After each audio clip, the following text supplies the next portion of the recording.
Can I help you, miss? Have you ever heard of an English sea captain called El Draco? El Draco?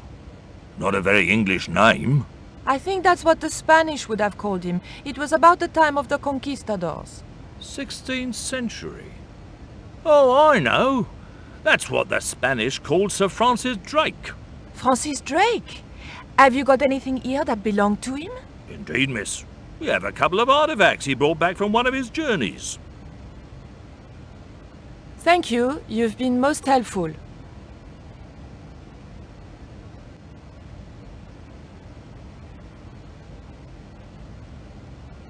It was a small, flat square of polished obsidian. Nothing like the one I was looking for. According to the caption, this was the scrying mirror given to Dr. John Dee by Sir Francis Drake.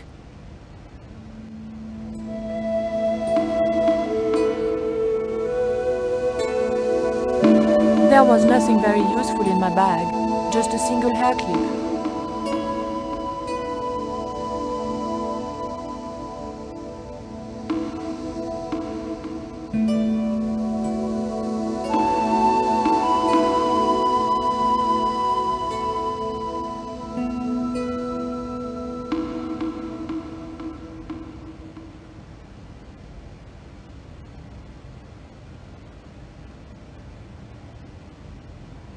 Excuse me, miss.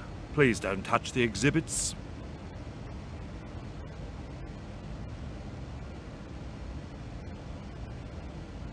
It was a stone identical in size and style to the Coyote stone. However, this stone bore the image of a jaguar.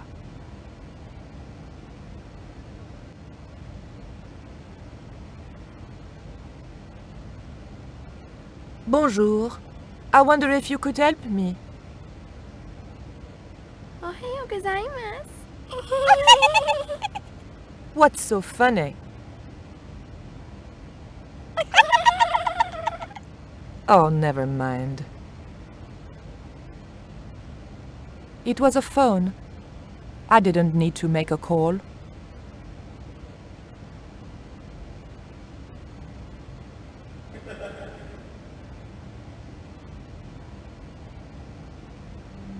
What can you tell me about that stone with a jaguar on it? The so-called Jaguar stone was brought back from the Americas by Sir Francis Drake and presented with, as you already know, the more famous scrying mirror to John Dee. What's this scrying mirror? It's a little square of polished obsidian. Mine it is. And what does it do? Well, it's a bit like a crystal ball, except flat and black. You can't see anything in it. Old man Dee had a psychic who reckoned he could speak to the angels through it. I think he was taking Dee for a ride myself. The old loony didn't like the stone, though. Reckoned it was tainted by the devil. Come along, miss. I'll show you the mirror. I've already... Oh, never mind. There. John Dee's famous scrying mirror, given to him by Francis Drake. Do you know if this mirror has any relevance to Tezcatlipoca? Who? Tizletlik... I can't even say it. Ah, there's someone here who'll be able to help you better than me.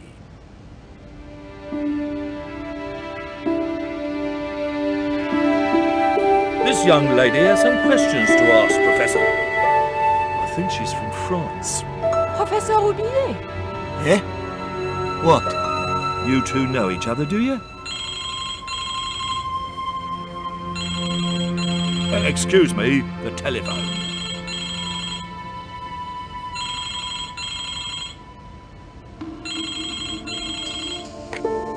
We meet again. Mademoiselle, France, eh? Yes, I believe that's where you live, Professor. I have a house there, on the outskirts of Paris, but I haven't been back for many months.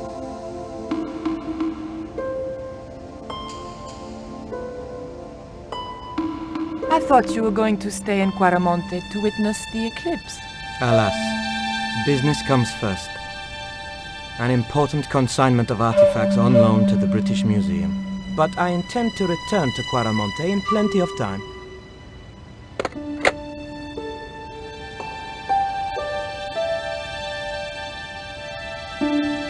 Professor Oubier, your taxi's here. If you'll excuse me, I have some urgent business to attend to at the docks.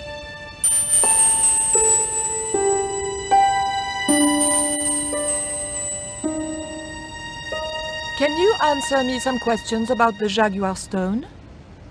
Certainly, miss. If you just step this way.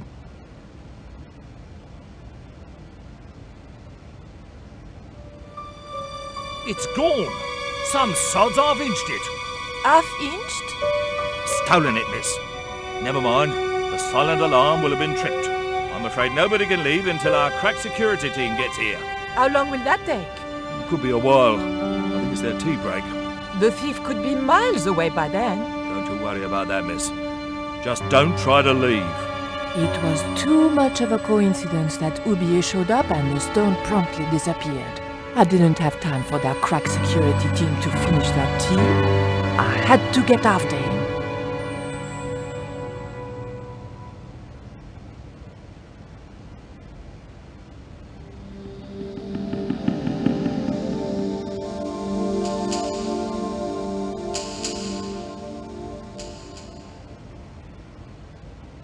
Look at this. The thief left this key in the cabinet. Oh dear.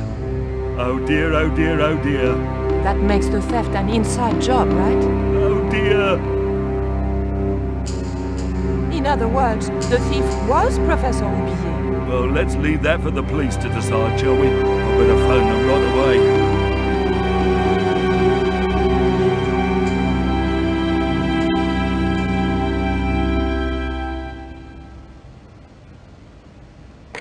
Hello? I knew I had nothing to worry about if the police were called. Yes, I'll hold. But I had to catch up with Oubier, and fast.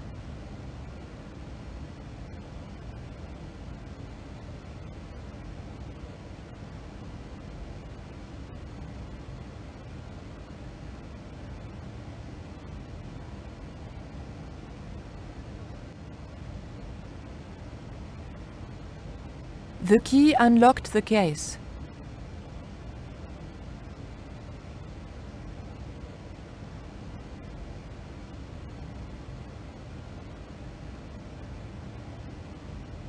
I locked the case again and took the key.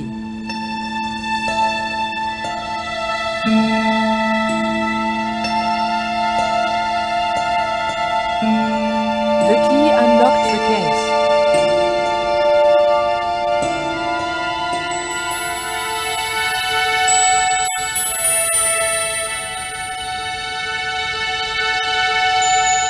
I locked the case again and took the key.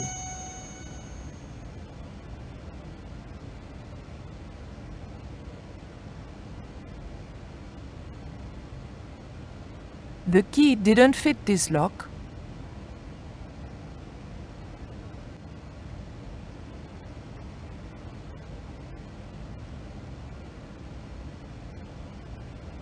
You'll have to be quick, miss. I'm on the phone. Don't you think it's suspicious that Oubier has urgent business at the docks? Not in the slightest, young lady. He's gone to oversee the unloading of cargo, an exhibition of Mayan sculpture on loan from Mexico City. What's the name of the ship? The Xibalba Princess.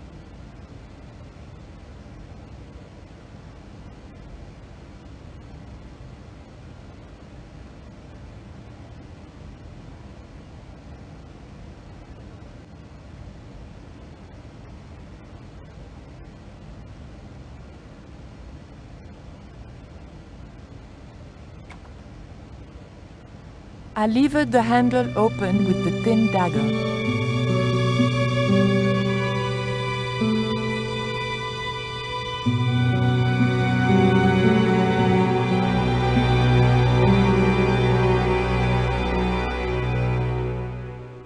The room had been decorated to resemble the interior of a sailing ship. It was disturbingly effective.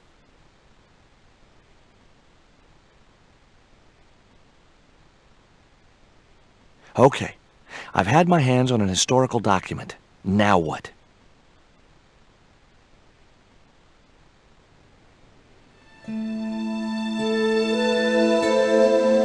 The chart fitted exactly into the recess on the top of the desk.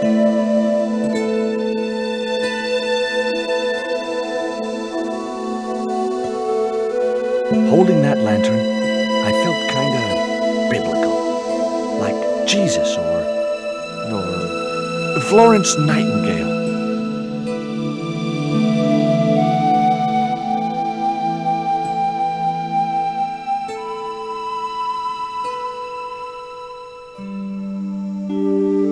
That might come in useful in ticklish situations.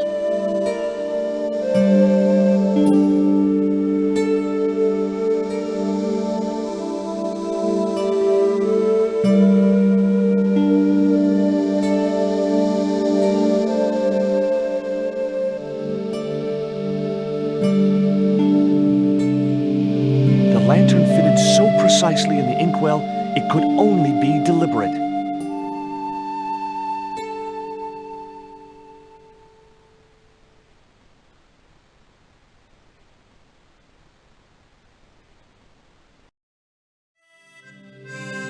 Captain Frederick Ketch, 1570. Around his neck was a cross. Maybe he was a part-time pirate. The portrait might have made a nice souvenir, but it was too large to carry.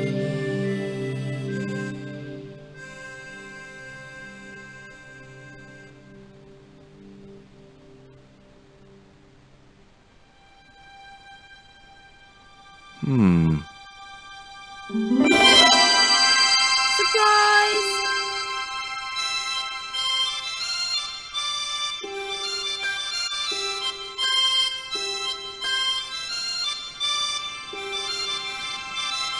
What the?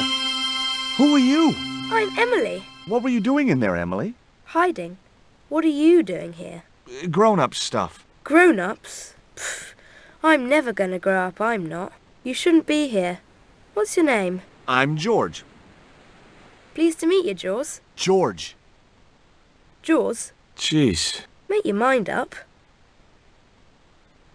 That cross you're wearing, Emily, It's my lucky Jesus cross. it's just like the one Captain Ketch wore. Uh-huh. Can I borrow it? Uh-uh. What would you trade for that cross, Emily? A puppy.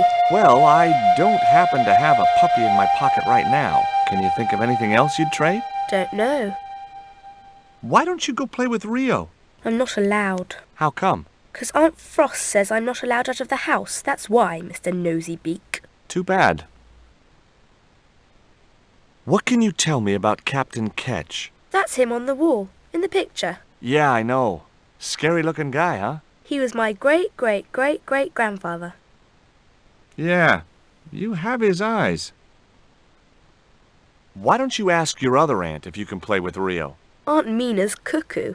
Aunt Frost says so. She says when the Lord handed out common sense, Aunt Mina was off getting double portions of chin.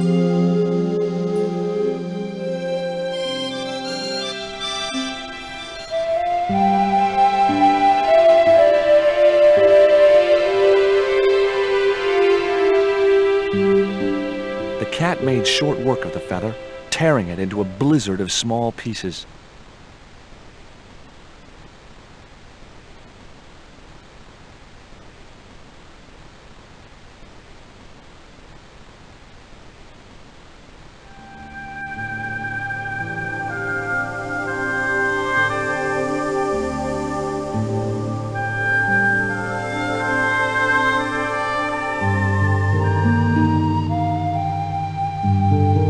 There was nothing else on the bicycle wreck I could use.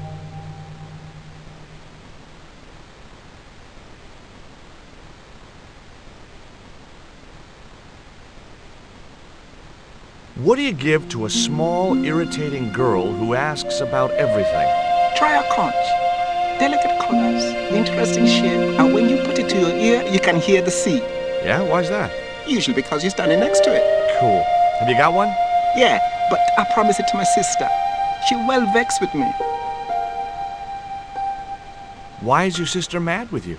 Well, last night when I got home with our supper, she went wild. Rio, she said, how come all you ever catch is puffer fish? A sicker puffer fish. What I want is tiger fish. So don't bother come back home till you catch one, boy. I don't see how I'm gonna catch no tiger fish. All I have is a fishing pole and a worm. What do you need to catch a tiger fish? One of them real fancy flies like the rich fishermen use. Hey, this is just what you need to make a fly. Thanks. Let's hope them tiger fish hungry. A deal's a deal. Here's a conch.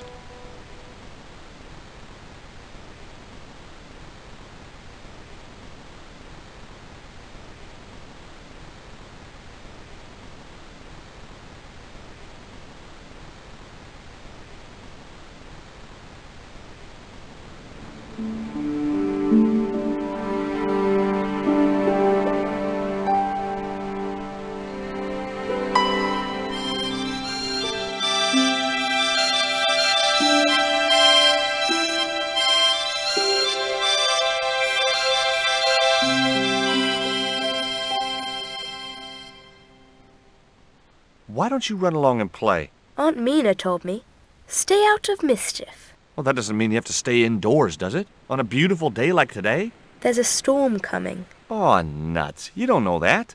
I do so. I can see the whole world from the window. Yeah, well, like I said, I'm busy. Here, I've got a conch. Would you like it? Dunno. Aunt Frost told me never to take presents from strange men. I'm not a strange man. Then why are you called Jaws, Jaws? That's a stupid name. I'm not called... Look, conch, pretty. Swap for the cross, yes or no? Right, this thing's going out the window. Okay, we'll do swapsies.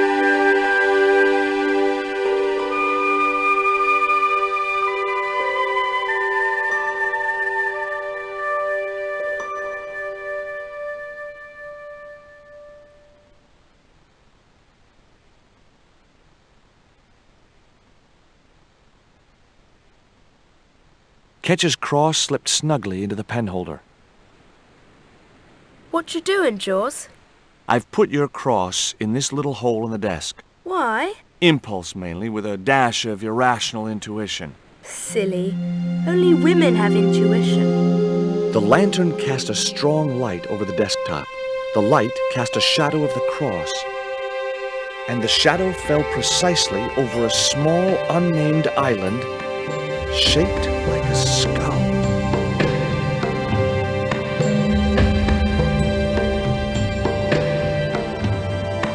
That must be it. Ketch's Treasure Island. Uh-oh. That's Zombie Island. It's a bad place. No kidding? Well, that place or not, that's my next port of call. Can I come too? The hell you can. I never get to leave the house.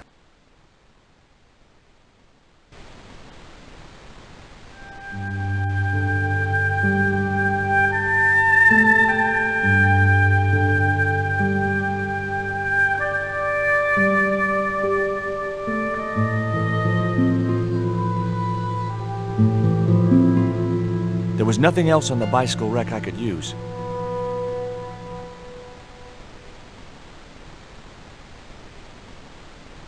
Would you take me to, Zombie Island? In this weather? You're mad, man. The rain will keep the zombies indoors. Just say I did meet a zombie. What would you do? There ain't no zombies on Zombie Island. At least, not anymore. It's uninhabited. Good. What do you mean, not anymore? You still want to go? I guess. Well, I ain't had no luck with them tiger fish. And with the mood my sister is in, I'll be safer with the zombies.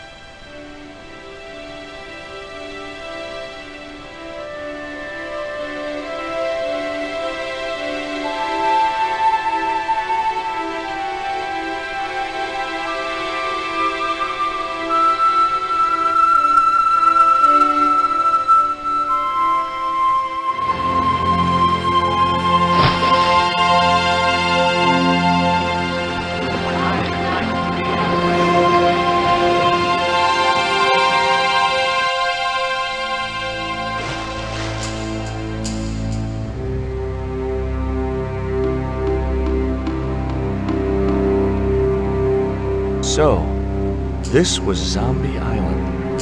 Somehow I'd been expecting something more sinister. Come on, Rio. Let's find that treasure. No, thanks. I'm staying right here. Oh, come on. You said yourself there's no zombies left. Yeah, but that was while there was a big pile of seawater between me and this place. All me have now is this little bit between the boat and the shore, and I'm hanging on to it. No, it can't be.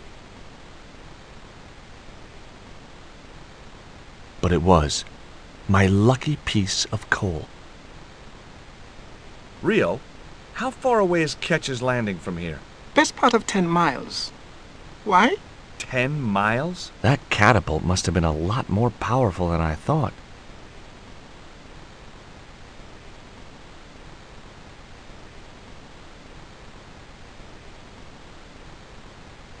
It was too high. I couldn't get up there. Rio's boat was strewn with fishing nets and tackle.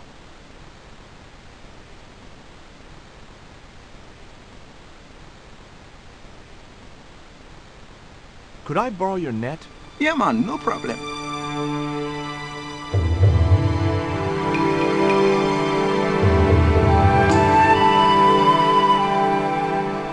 You planning on catching some fish? Nope. I'm after a big rock.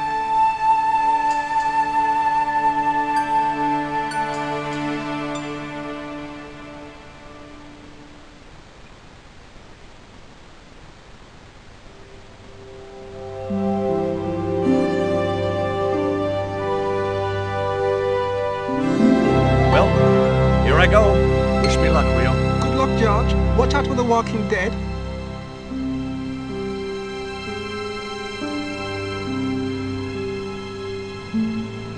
I stumbled down dark stairwells for what seemed like forever, until suddenly I found myself, wow, in an abandoned London Underground station. This place must have been closed down decades ago.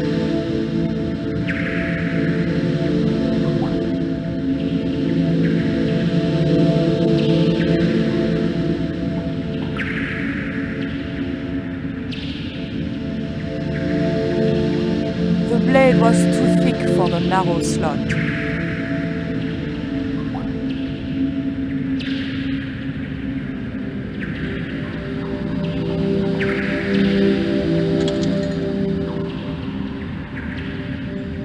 I pushed the hair clip into the slot, and whatever was stuck there disappeared into the machine.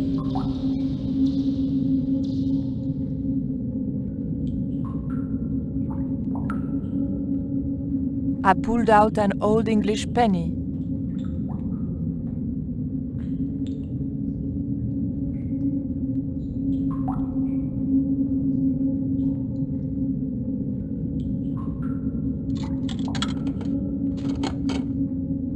I put the old penny into the slot, the needle twitched rustily, and the machine spat out a card.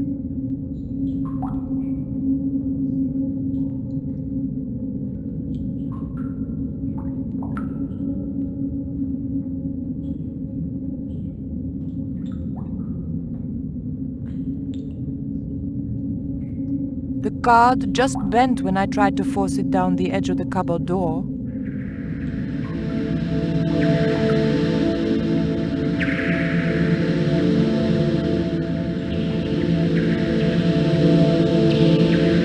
The blade of the dagger just fitted between the door and the soft wood frame. The door gave slightly and then held firm.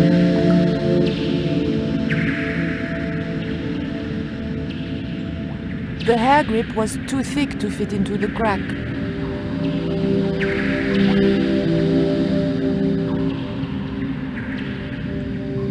I remembered my student days when I regularly forgot my house keys. A wiggle with the thick card between the frame and the lock, and the latch lifted.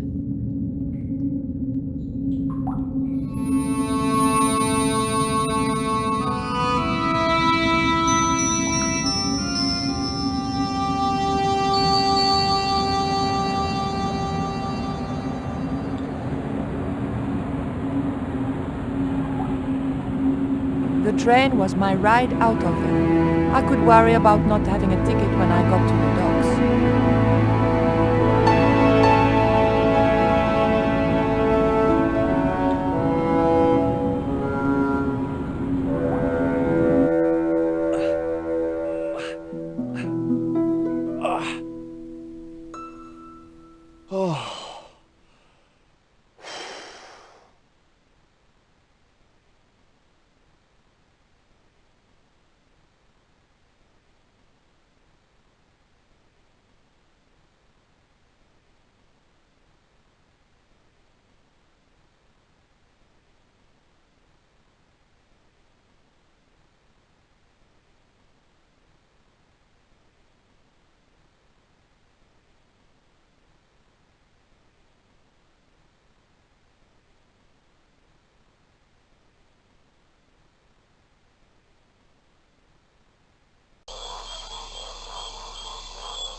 The end of the reed had been neatly bitten off.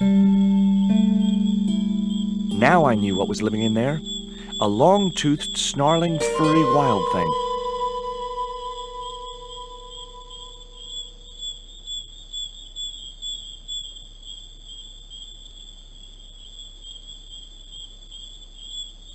The dart fitted snugly into the reed. Great. I was tooled up and dangerous.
Hold on.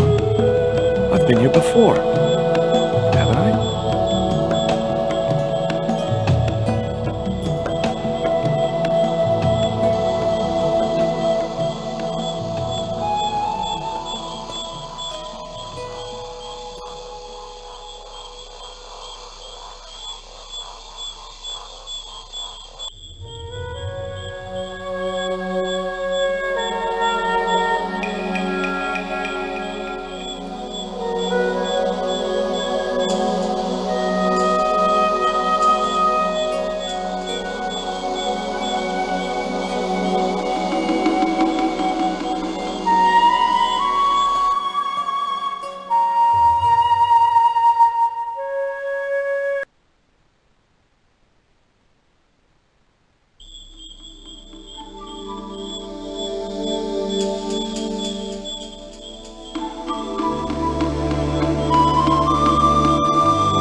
The creeper just came away from the rock as I pulled it.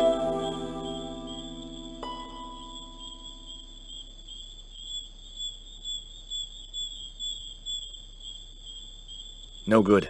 I'd have to be bitten by a radioactive spider before I stood any chance of getting up there.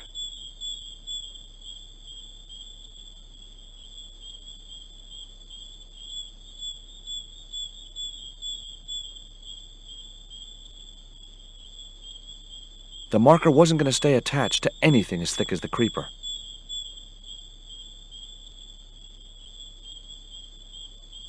The creeper didn't look like it would hold my weight.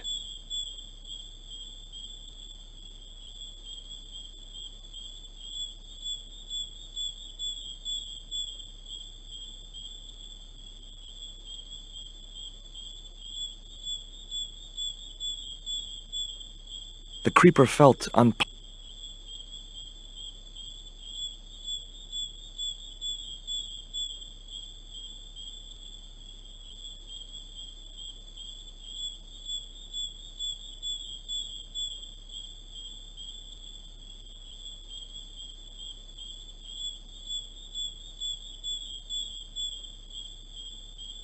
The net attached easily enough to the creeper and seemed secure.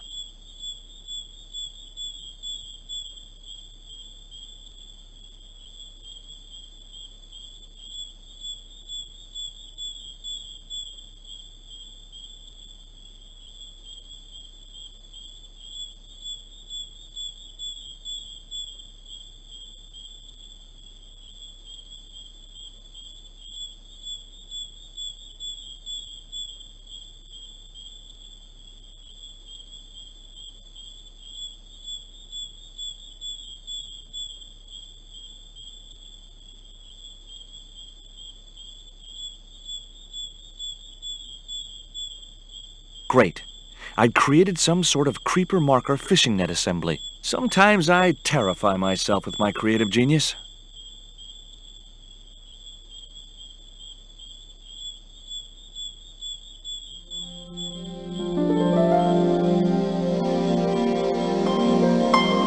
I'd successfully got the marker into a position near the top of the needle simply by using the kind of lateral thinking that can get you institutionalized.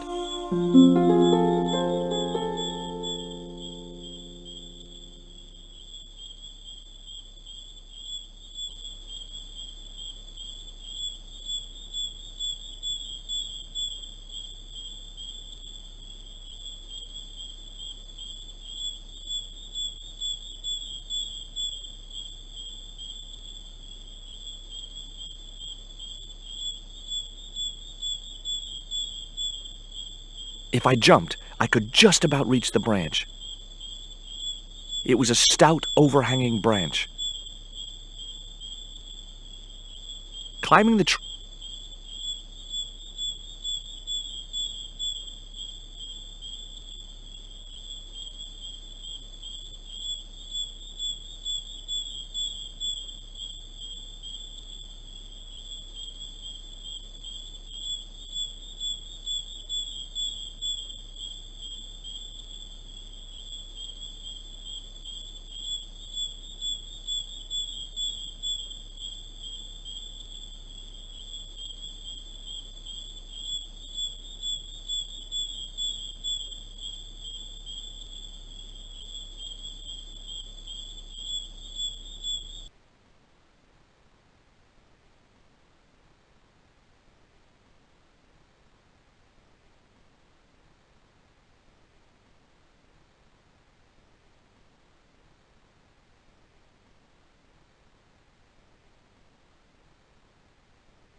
Climbing the tree wasn't going to help any in this situation.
the tree wasn't going to help any in this situation.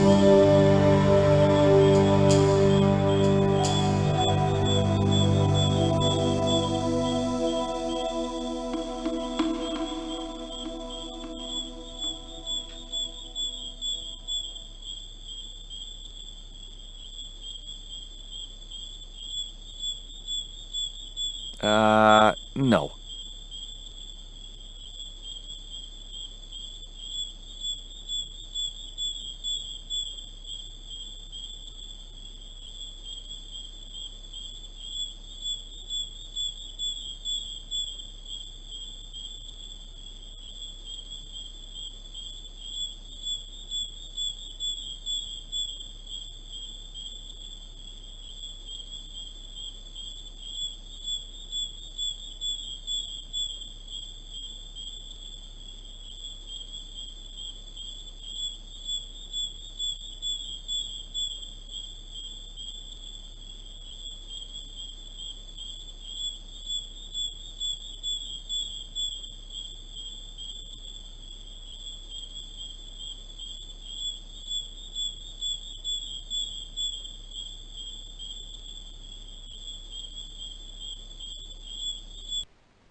What is this?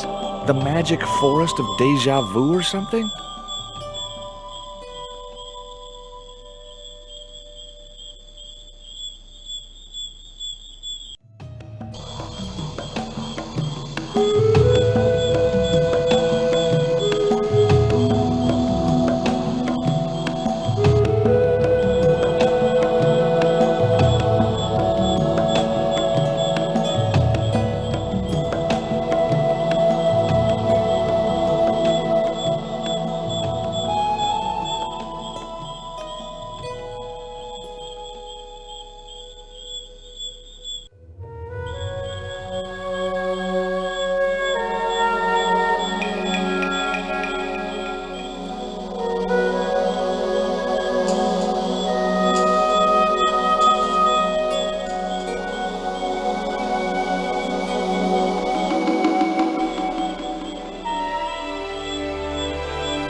The hill I was on had reminded me of a camel's hump as I'd climbed up it. Now I had to see what I could see.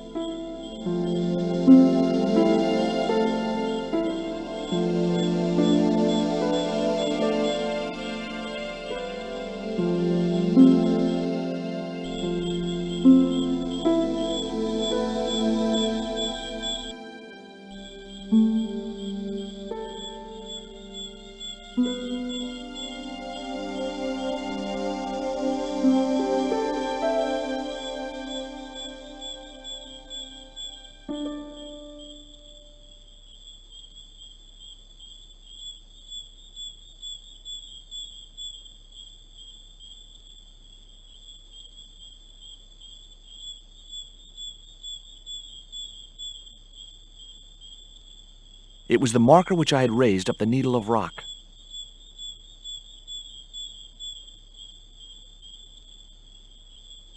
Heck, Ketch could have hidden his treasure anywhere. This island's full of hiding places.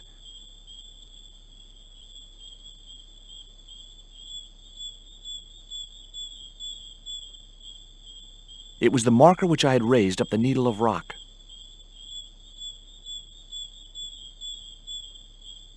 I could see the marker I had fastened on the rock down in the forest, and right in line with it, that had to be where Ketch had hidden his treasure.